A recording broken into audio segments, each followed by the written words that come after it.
Utah Utes. Yes, see, we here at the Monty Show like to listen. You said you wanted all Utes all the time. Well, you didn't say that, but they are in the biggest game of the week. There's no doubt about that. Utah and Oregon, the Utes remain a 3-point favorite in that game, but the news this week has largely been about those who will not be returning next year, including star quarterback Cam Rising, who is going to the National Football League by all accounts. Jake, is Cam Rising an all-time Utah Utes great? Yeah, 100%. I think that that's not in question. I think that, Cam Rising has done some awesome things at Utah, and I think that, the storylines are what will cement him forever, and you all know the storylines.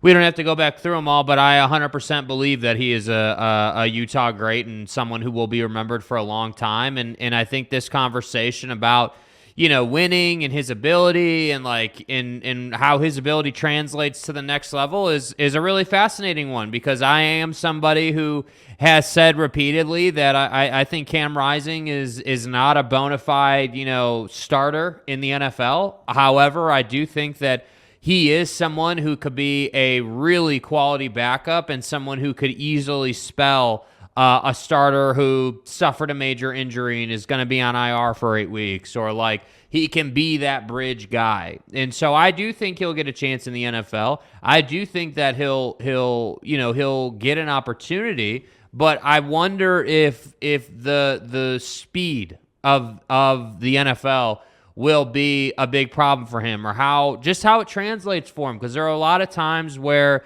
I feel like against UCLA is a good example. Like that game, I felt like a lot of the issues were speed related. UCLA is obviously a very fast team. They have a lot of talent, and so some of the decision making there wasn't great. But then you see him, against other quality opponents, and he plays well. So I don't know. My gut feeling just tells me that he's not like a bona fide number one starter in the league. I think that he is a quality backup, and he will have a nice NFL career.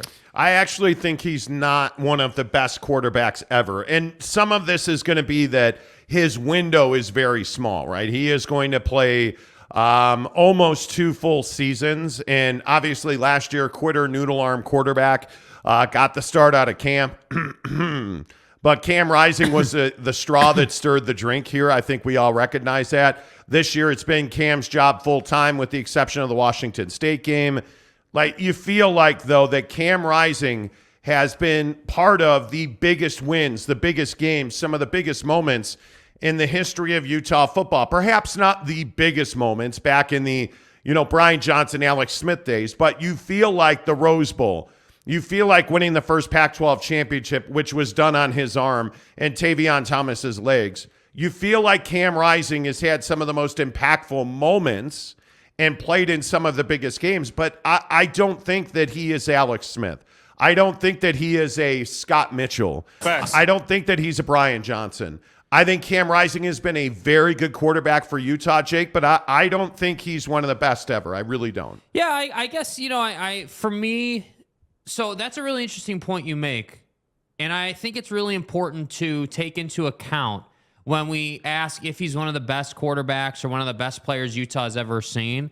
It's important to account for who you're asking, because if you ask me that question, I'm definitely going to tell you, yes, in my opinion, he is, because I didn't experience Alex Smith in Sure. I didn't experience Scott Mitchell, and I always love the conversation about people's perspective on it, because for me and people my age, I think most people be like, yeah, Cam's our guy. Cam's our quarterback. He did take us to the Rose Bowl. He did do all this great stuff.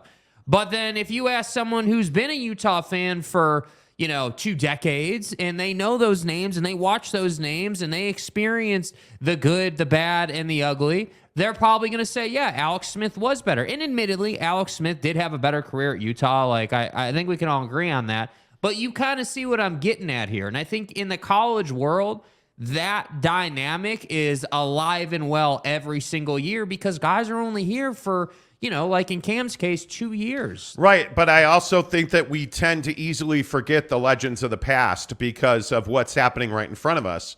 And I think, you could make the argument, obviously, that Alex Smith and Cam Rising are different generations. Okay, that's fine.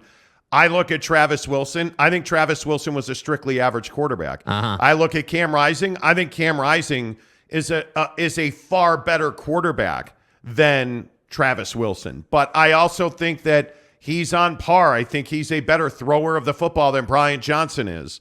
I think he's an equal athlete to who Brian Johnson is.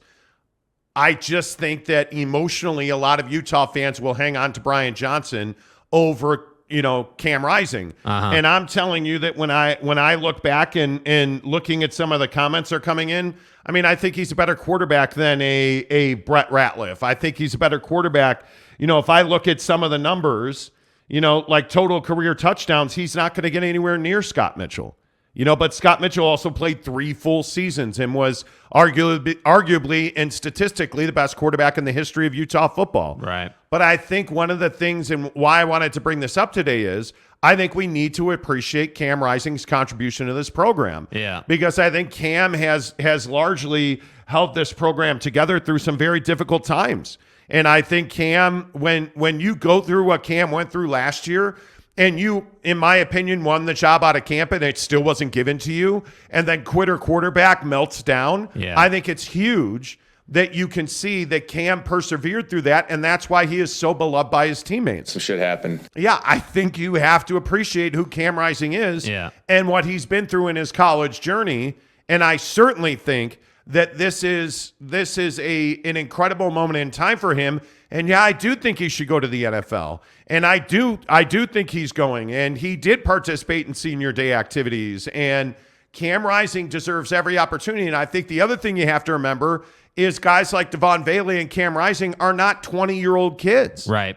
I think that's something that is really significant. I just think that you have to understand that Cam Rising as a guy, he is somebody who, he didn't start here. You remember he started at Texas. Yeah, I mean, right? His story is really dynamic. And I think your point about, his leadership and everything that the program went through and, the fact that he's been the guy that's kind of shepherded the team through the fire, if you will, that. People don't just forget that stuff. I almost feel like there's 2 paths to college football greatness, if you will. Because, again, greatness and infamy are 2 different things, right? Yes. Johnny Manziel is infamous for his ability at the college level at A&M, right? He's infamous for what he did, and then, NFL didn't really work out for Buddy, right? But then you look at Cam, and you're like, okay, this guy may not have won every single bowl under the sun, right? He had a Rose Bowl appearance, he got hurt, they lose, okay, great. But it's not really about that in Cam's story. And that's what I think is really, really important to say. The winning, obviously you play the game to win, right? That's we've been saying that for decades at this point in sports. But I think at the college level, what makes college football so special is the stories, is the narratives and what these guys go through. And I think that Cam, I just think the kid deserves all the credit in the world for bearing the responsibility of being the face of the program when teammates are dying, when quitter quarterback leaves the program, when this little thing called COVID rolled through the world and you were trying to play college football, right? When this little thing called NIL happened and you were trying to figure out how that worked. These are big time things that happen that he had to work through for just himself, not only the rest of the team. So that's what I'm saying. It's not just about winning. And that's why I think Cam, in my opinion, should be in that group of all-timers. Because when you think about, it's very much a conversation of, hey, who are some all-timers at Utah? Who are some great quarterbacks at Utah? I think he's going to be in that group. I have no problem putting him there. I just don't struggle with it. From a feel perspective, I don't feel like it's awkward to throw him in that group. But he's better than a Jordan Wynn. I just think that statistically, you're never going to get the story told about Cam Rising because he's going to play parts of 2 seasons. And certainly did not, obviously didn't play the full season last year. Yeah. But I think the Texas transfer, and what was he, a class of 2018, I think, at Texas, redshirt, doesn't play, transfer, gets to Utah, And I think his story starts with that QB competition in camp last year. Yeah. So I just think he's had a much smaller exposure. He won't on paper look like one of the greatest quarterbacks ever at Utah, but he is. Yeah. And I think that's really important. Have you changed your mind at all? Have you changed your mind at all on Utah versus Oregon this weekend? Do you have because I still think, and it depends on Bo Nix, the running back, how healthy he is. But I still feel like Utah should win this game because I think they're a better team. Yeah, so I agree with that. There's a little voice in the back of my head that says, hey, you're playing a dangerous game anytime you say any team should win a game going up to Oregon. That I definitely have those Yes. small doubts, just from a football perspective. But I look at this game, and again, I'm going to stay on the Bo Nix thing. Like, if Bo Nix is not 100% in the running department, I think that changes the game, man. Like, if he is reduced to just kind of scrambling, like moving around, but just within the pocket or maybe just within the tackle box, like that's going to be a very different experience for that offense than Bo Nix, the runner, who's going to break the defense off for 25. Like that's right. a different thing. And so to me, I look at this and yeah, while we're on the Cam Rising topic, Cam Rising damn well better not turn the football over this week, dude. You damn well better not throw an interception or fumble it in the A gap like you did, right? Like that's not gonna. There's no room for that this week against this quality of a team. Like you have to play a very quality game to win at Oregon. I'm not saying that Cam Rising is Michael Penix. I don't think he is. But what Penix did to Oregon, I think very clearly, is a light into the weakness of that Oregon defense. And I think, obviously, I think Cam Rising's incredibly dynamic. I do. But I also think that when you look at what Cam is able to do, the question is how healthy is he? He looked fine to me against Stanford and Arizona. Yeah. Right? I mean, so his numbers say he was fine. Yeah, they do. I think Tavion Thomas probably is a much more impactful player this week because you're going to have to extend drives because you want to keep Bo Nix off the field. But I think Cam Rising is the guy that lives for these games. And I think that Utah defense is deep. It's talented. I still maintain you're going to miss Van Filliger, and you better hope that when he's back there passing, you can get pressure on Bo Nix. We'll see how healthy Bo is. Obviously dealing with what most people think is a lower leg injury. But in college, they don't tell you what that is because, of course, that's HIPAA, Dak. Thank you. Right.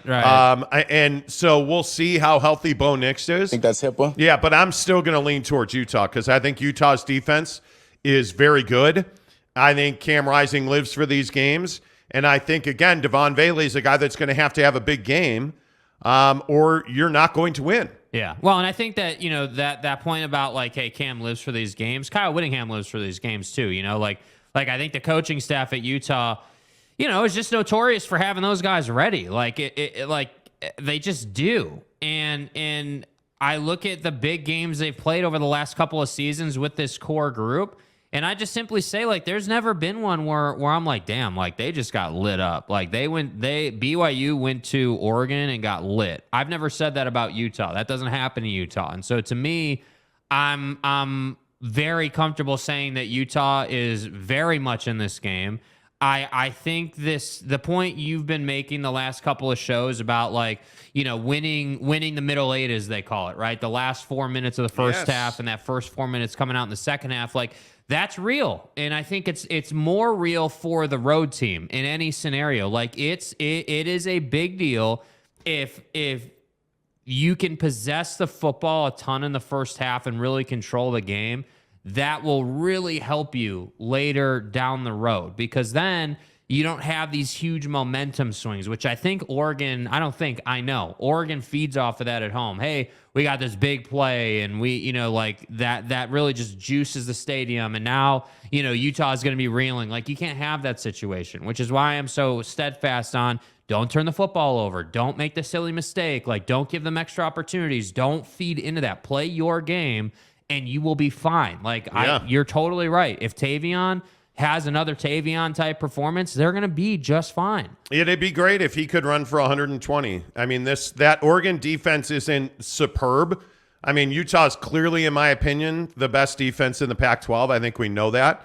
I mean, they've only given up – you played 10 games, and I think they've given up 25 touchdowns or something stupid like that. But Oregon's in the 30s. I mean, you cannot throw the ball on the Utes. If you're going to beat Utah, you're going to have to run the ball, and I think we all know that Bo Nix loves running the ball. But again, how healthy is he? And controlling the last four and the first 4 minutes of the second half.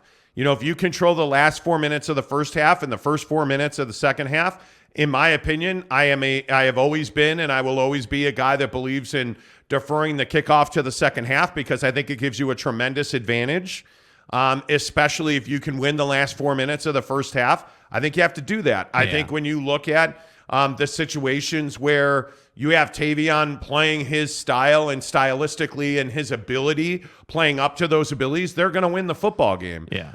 If you can get really good disciplined run defense and those linebackers play well and you're getting Cole Bishop down in the box being assertive against the run, I think you're going to win the game because if you can make Bo Nix a passer, you're going to win the game. You're going to turn him over. Yeah. But the question is, are you ready to perform? I think you are.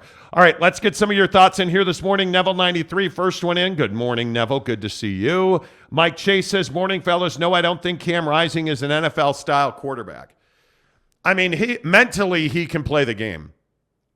But I don't know that there is a physical comparison to Cam Rising. I mean, I don't even know who you would compare him to because he's such a dual threat. Because I think he's a good thrower of the football. He's not – I mean, he's never going to be the best arm in the world, but the guy can really throw the football. I mean, his arm talent is going to be behind others. But make no mistake about it, Cam Rising can really throw the football. Yeah, he just strikes me as a guy like that. It's not that he's like so undersized or like he has all these physical limitations, you know? Like he just strikes me as someone who's got to win the game with his mind. And that's not like impossible to do. Like the guy clearly is sharp. The guy clearly understands what a defense is trying to do to him. But I think my concern comes in when we get into the dual threat aspect of things because a lot of the opportunities that you see at the college level will not be present at the NFL level because of how fast linebackers are at the NFL level. And I think that's why I say, like, I think that Cam is right now today, right, is a guy who is not a starter in the NFL, is a quality backup. That said, notice I'm not saying he can't develop into a starter. I'm a big believer, hey, if you have the ability to read a defense and understand the defensive concept,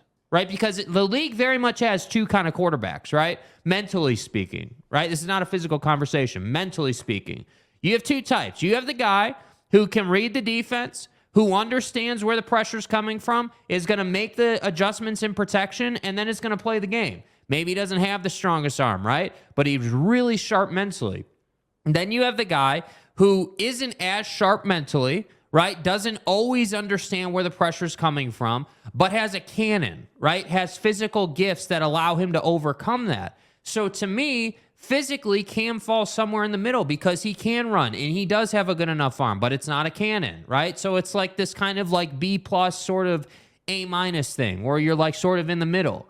But if he can read the defense and understands what's happening, I think he will be fine. That's where I think he comes down right now. But I also think systematically he's very limited. I think the philosophical differences between Lincoln Riley and Kyle Whittingham is always going to limit whoever the quarterback at Utah is. That's true. I That's think very true. He plays for a defensive head coach. He does, and I think when you have a battering ram like Tavion Thomas back there, you're not going to lead this conference. But is he a Caleb Williams or a Michael Penix? No, he's not. He's not going to be a Heisman Trophy candidate. But if you look at the rankings, is he a Jaden Delora? He certainly isn't the thrower that Jaden Delora is, but what else does Arizona have, in my opinion? Not much. I look at Bo Nix. I'm taking Cam Rising over Bo Nix. But if and I would agree with that. I think the question we have to ask and just be obvious about it is if Cam Rising played for Lincoln Riley, is he a Heisman Trophy candidate? Because I think he is. If he played in an offensive system where he was constantly slinging it, yeah, you could probably make the case that, again, with his mental ability, because he clearly, I see him do it all the time, dude. The guy changes protections all the time. He changes plays from time to time. He'll tell Tavion to go right instead of left, and it works out. So I have no doubt that he understands the game. Your point about playing for a defensive edge coach is well taken. And I think in the NFL, again, see this all the time, depending on who you get drafted by, Zachy Poo, that will definitely define your arc in the NFL. And I also think, by the way, if he had one of the top-rated receivers in the country, I don't know, Puka Nacua, if he had better wide receiver talent, I think that Cam Rising clearly would be a better quarterback. But I think that this is what always the conversation always comes back to at Utah. This is a defense first team. Yes. This is a run the football first team. So you're never going to be able to win recruiting battles for top tier talent on the outside offensively and at quarterback. You're not. With all due respect, you're just not going to do that. So I think it's really interesting to kind of factor all of that in. And I say all of that because I don't know that we truly have a grasp on just how much top end Cam Rising has left the show, because I think it's a lot. Yeah. I think based on what we've seen with Brant Keithy and Dalton Kincaid, it tells you he can deliver a football in time and space. Yeah. But I don't think that you have that breakout wide receiver. You don't have a Drez Anderson. You don't have a Dyson. You don't have one of those elite, Kenny Scott, go get the ball down the field and throw it to the corner kind of guys. Yeah. You don't have that. What you have is Dalton Kincaid, and you had Brant Keithy, but I mean, you're really limited as a quarterback at Utah. Dude, you don't even have a back. With all due respect to Tavion, it's not like you have a prolific dual threat running back either. Like, I love Tavion, dude. Like, battering ram is the perfect label for Tavion. I'm a huge fan of having a guy like that in the backfield, but again, as far as numbers, as far as projections, like who Cam could be, the what-if game. Yeah, I think Cam could be one of the best quarterbacks in college football if he had a Drez Anderson, if he had that big-name wide receiver. Yeah. But the fact is, he doesn't have that, and they're still going to the Rose Bowl. What if it wasn't Devon Vele, and instead it was Addison at USC? Pick any of the because there's a ton of outside talent in the Pac-12. Yeah. That's my point. It's really difficult if you're Kyle Whittingham to sit in the top quarterback and wide receivers' living rooms and say, yeah, we're going to put you in the NFL. What we're going to do is put you on defense and make you a corner, and then you're going to go to the NFL. Yes. Right? Like, that's the conversation you're going to have. Yes. So I think that's an interesting, to me, that's interesting. Travis Berg, good morning to you. He says Cam is awesome. I would agree. Cam Rising is a really good quarterback. Kyle J says, good morning, guys. I bet Cam is back in SLC next year. There's no upside for him to come back. Yeah. I mean, I think the injury that forced him out against Washington State was a look inside of his mind. I think if you're Cam Rising, you're coming off of a superb run to the Rose Bowl, and you've got your team in that exact same position.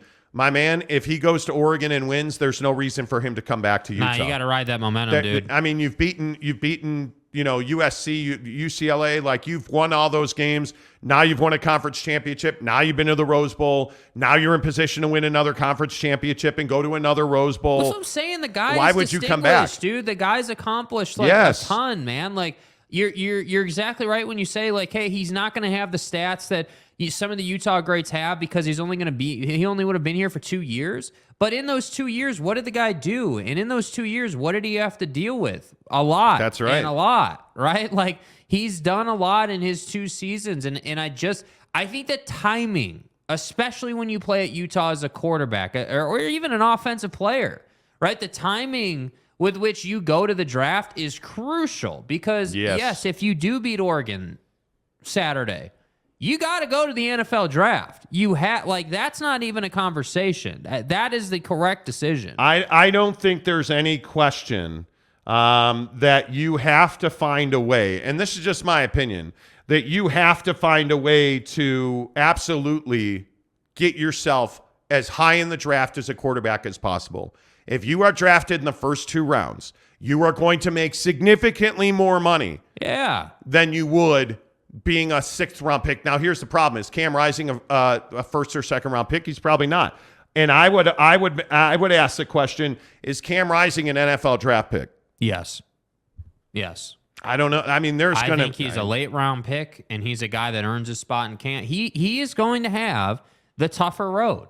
Like, I'm not trying to say that Cam Rising sucks or anything like that, but the fact is, if you're not a top 10 pick as a quarterback, if you're not that guy that is like on national radars, you know, you're gonna have a tough time cracking that 52-man roster. You're gonna have to build your resume through camp. You're going to have to earn that spot. You're going to have to go out there and you're going to have to beat other guys, which is what he's been doing his whole life, by the way. I'd just like to point that out. That's not new for Cam Rising, right? Like, he's been doing that. But yeah, I would have no problem in my organization.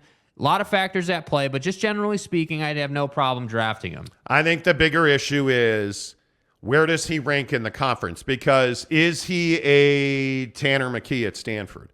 Another older player, right? He served a church mission, right? So he's an older player. He is, he's a very highly rated quarterback. He's probably the 4th quarterback in the draft, because you're not going to be Bryce Young.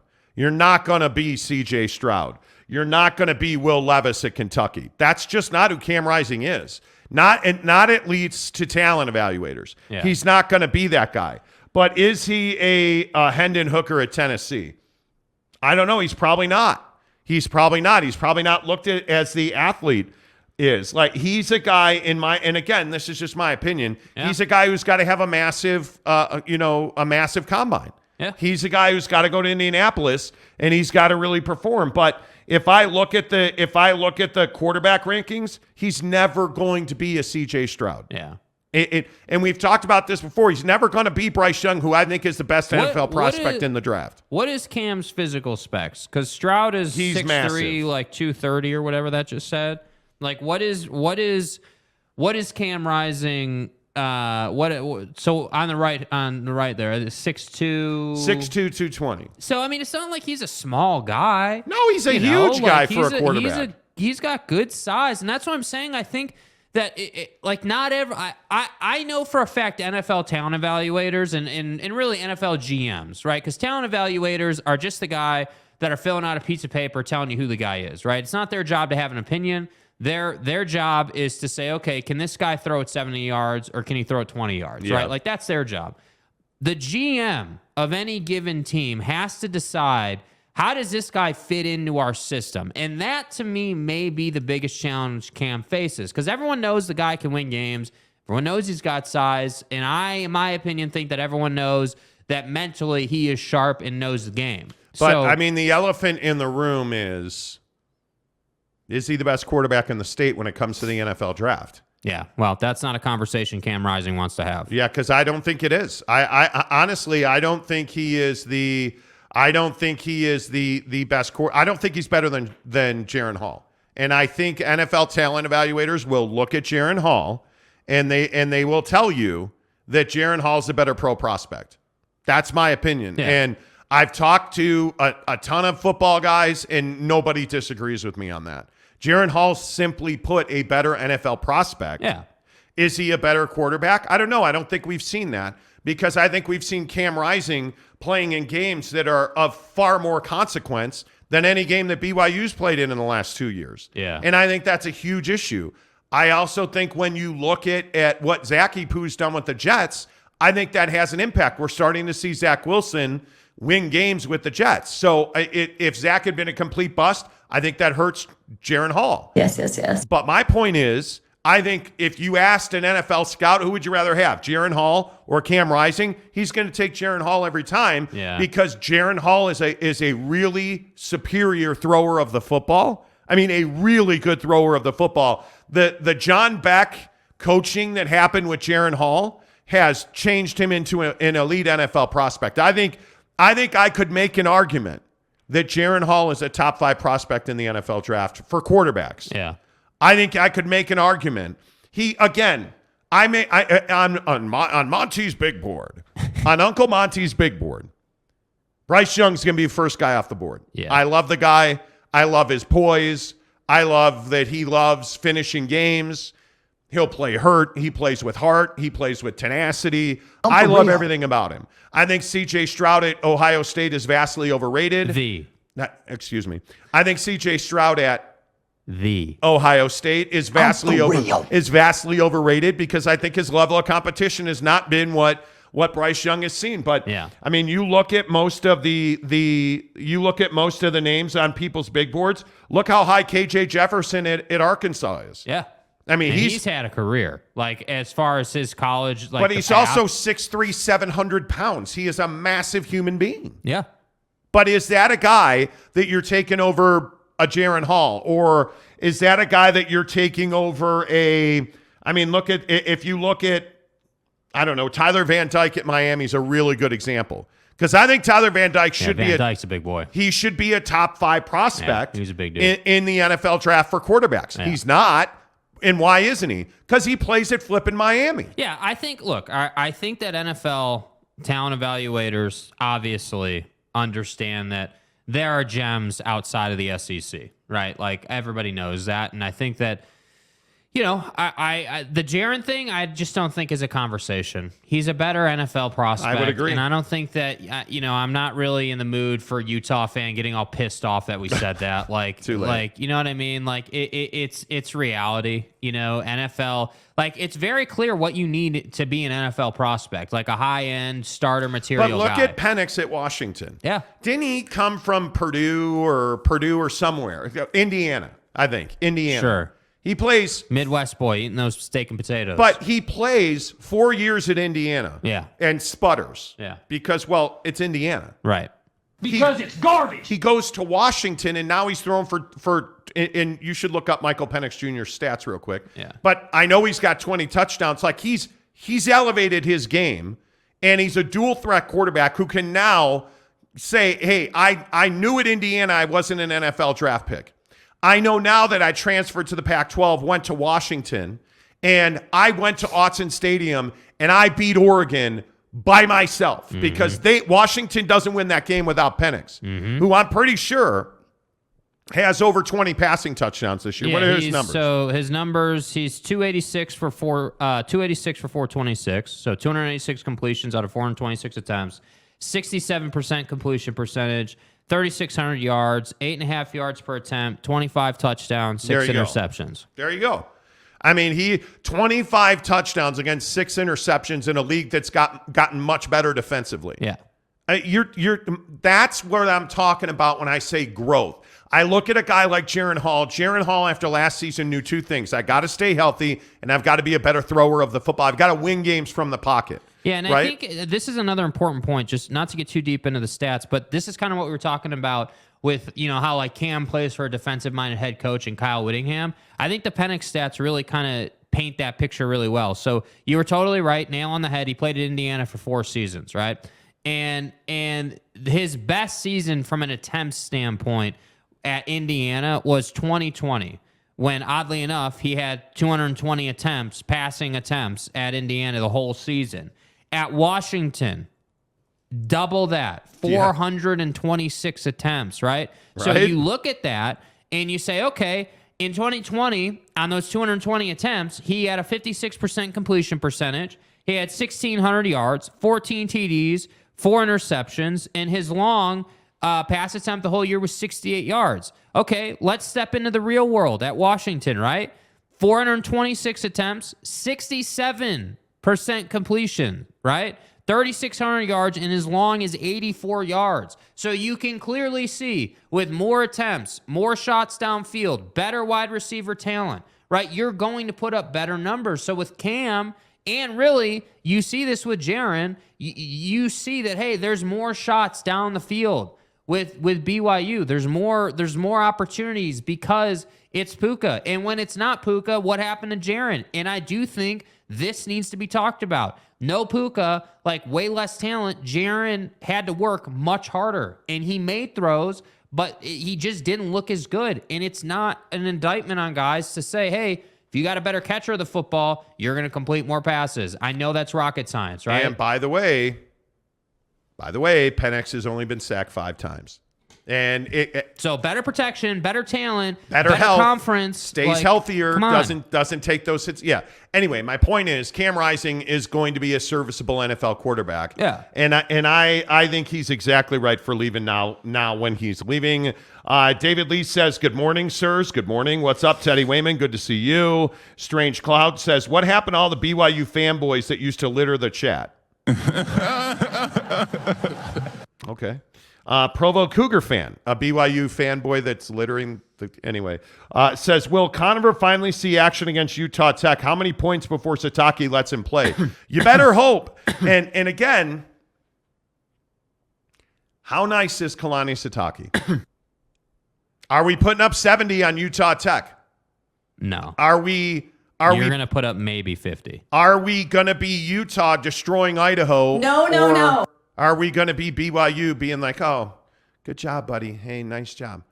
Okay, how's your mom? Okay, cool. All right, guys, let's kneel down with 10 minutes to go in the game. Look, Donnie, please. Now I'm being a jerk, but you get my point. Yeah. Yep. Is BYU ready to put their foot on the throat of Utah Tech? I don't know the answer to that. I don't know. I think that I didn't love after the Boise State game that that Kalani was like, yeah, they're a really well-coached team, and we got some things we still got to focus on, and we'll watch the film. Like, that's what he says every single week. And sometimes I just would love to hear Kalani say, both after a loss or during the win, I'd love to just see a little more emotion. I'm not even saying like anything outlandish. Just say, yeah, like we did our job this week. Like, these past couple of weeks, we've really struggled. This week, we didn't struggle because we did our job. Like, from the coaches to the players, like, everybody came prepared to win this football game. Yeah. And I would love to see more of that. I like to Provo Cougar fan, like, yeah, Conover needs to get some reps at some point. But knowing this program, with all due respect, he's probably not going to see time until next year. Like, that's just what I think is going to happen. Yeah, I would agree. I would also agree that Barbecue Pit Stop is the godsend for smokers, barbecues. Anybody that's a grill master and you haven't been to barbecuepitstop.com, I have no idea what you're waiting for. bbqpitstop.com. We say it every single day, I feel like, on this show. Yep. When we talk football in this town, we talk about Barbecue Pit Stop because there's nothing better than tailgating and smoking your wings. There's nothing better than tailgating and smoking your brisket. There's nothing better than Utah at Oregon, a massive football game, dropping a brisket on the smoker Friday midday and letting that thing just live. Yes. Letting that smoker prime. Y'all feel me? Making sure that you allow those seasonings that you got at Barbecue Pit Stop to penetrate that brisket. Lidocaine and B12. Let it cure itself for a minute. Let it put it in a bowl, put it in the fridge. That's Friday afternoon. Then yes. Friday late night, you're gonna preheat that smoker with some really good cherry. Maybe you go pecan, or maybe you go competition pellets in the hopper, right? You're going to low 200 degrees. You're going to put that brisket on the smoker. All night long, baby. Right? Then in the morning, it's going to look really good. The boys are coming over about 10 o'clock. We're going to pop open some Modelo's, and we're going to have the brisket on the smoker, yes. right? Yeah, we are. Yes. And you're going to put that you're going to wrap it up and put it in a cooler for an hour or two. Then you're going to pull it out, and it's going to be perfect. And you're going to enjoy a Utah win at Oregon, right? But how did we get here? Because we started at Barbecue Pit Stop. That's right, T. bbqpitstop.com. Stop by any of their 5 stores in Utah, from Logan and Layton to Salt Lake City to Lehigh, all the way down to St. George. It's Barbecue Pit Stop. And the best part about the guys at Barbecue Pit Stop is the guys at Barbecue Pit Stop. They're going to teach you, they're going to inform you, they're going to educate that air on how to make the perfect brisket. Wings, steaks, chops, vegetable skewers, you name it, you can do it. Because you know they have the best equipment, right? Yes. Like Traeger, Yoder, Big Green Egg, Camp Chef, pizza ovens. Yeah, pizza ovens, man. They got it all. Come on, man. There's nothing better than waiting for that brisket to finish. Yeah, let's pop on a Papa Murphy's pizza right there. Take and bake it right onto the Traeger smoker we got at Barbecue Pit Stop. Absolute heaven. And by the way, you can chat with them online at bbqpitstop.com. Please make sure you tell them you heard about it at The Monty Show. Kenai Johnson, top of the morning to you. Fumbling ignorance. Okay. I love Cam. This team will definitely miss his leadership. That is something that is very underrated and difficult to replace. Amen, my man. Yeah. Exactly right. Kyle J., how are you? I hate comparing Cam to Jaron. They're both solid QBs in their own ways and fit their systems well. They do. Absolutely right. Provo says, with 37 possible senior walk-offs Saturday, if BYU loses all 37, ouch. Yep. That's the nature of the beast, dude. Yeah, we'll see. There's a lot of guys who want to play Big 12 football. You know what I'm saying? It just is. Yeah. Nature of the beast. Kurt Meyer says Utah's trap game is Colorado. Yes, it is. That's pretty much self-explanatory. How many times has Colorado wrecked a Ute season? Yeah. Boyd Lake, what's up, dude? Good to see you, my friend. Provo Cougar fan says Colorado a trap game. Even BYU would beat Colorado. Go easy. Go easy. Exactly right, Kurt Myers. Look how many times Colorado beat Utah and kept them out of a Pac-12 championship game. You know what I'm saying? Like, come on now. Come on now. Where's Giggity at? I saw Giggity earlier. There he is. Giggity. Good morning, fellas. How's Mrs. Monty feeling these days? She finally tested negative for Coco, but she's still dealing with a little bit of a cough. Mm-hmm. As you know, Mr. Long Haul over here. It's tough to get rid of those Coco coughs. Yeah, it is actually. They come and go like 2 minutes. Like they come and go. Like one day you'll wake up with it and it's around and you got to work the cough drops and you got to do some lubricating. And then other days you're good to go. Yep. So I don't know how you explain it. Boyd Lake says, Tanner McKee, I wonder if he'd consider the transfer portal. No, he's going to the NFL. There is no doubt about that. He is going to the NFL. Travis Bird says Cam is going to be drafted by the Jets, 7th round, win a starting job. That would be miserable. Yeah. Kurt Myers says Travis may be the Broncos. Could be. I mean, look, I think, yeah, we'll see. Jesse Harsh says the real question is Jaron too small for the NFL? He's going to have to prove he can stay healthy. He will be, because he's a guy that goes to the combine and just blows your mind. Like, he's going to run fast. He's going to throw it far. He's accurate. 6'1", 205. He's going to have to put on some weight. He's going to have to be a 215-pound guy. He's going to have to be durable because when you run that much in the NFL, and I don't care if you're Josh Allen size or Jaron Hall's size, you're going to get popped. Yep. You're going to get popped. Do you even lift? Cardinals will take Cam Rising. Then Murray can go play Santa's elf at the Glendale Mall. Boy, one of the things we got to talk about in 5 minutes on Football at 50, presented by Papa Murphy's Pizza. Should the Arizona Cardinals bench Kyler Murray? There is a very clear answer to that question. Boyd Lake says BYU is going to play all the young guys in red shirts. Yeah, I hope so. What's up, Mike Maples? Good to see you. Matt Ritson says BYU next weekend versus Stanford. If for 8 p.m., be lucky we have 10,000 fans. Stanford Athletics has given away tickets free. I'm telling you that Stanford is a terrible football program right now. Yeah. Even when they are national championship good, they have like 6 fans in the stands. I mean, it's such a small university, and I don't think people understand. You go to the farm, which is Stanford. You go to the farm, and it's just a small student body. There's not a lot of people there. Yeah. You know, Boyd Lake says, guys. Hey, guys. NFL or similar music in 10 minutes. Hey, guys. Okay. Kurt says, hey, guys, don't bring up the fact that the Eagles got plucked last night. It'll make Tanner too salty, and he'll start harping on RSL. That's probably true. Doesn't make you feel responsible. That's probably true. Jeff Johnson, good morning to you, Geoff. He says, Kalani is real, though, in those interviews. He'll always tell exactly what they did wrong.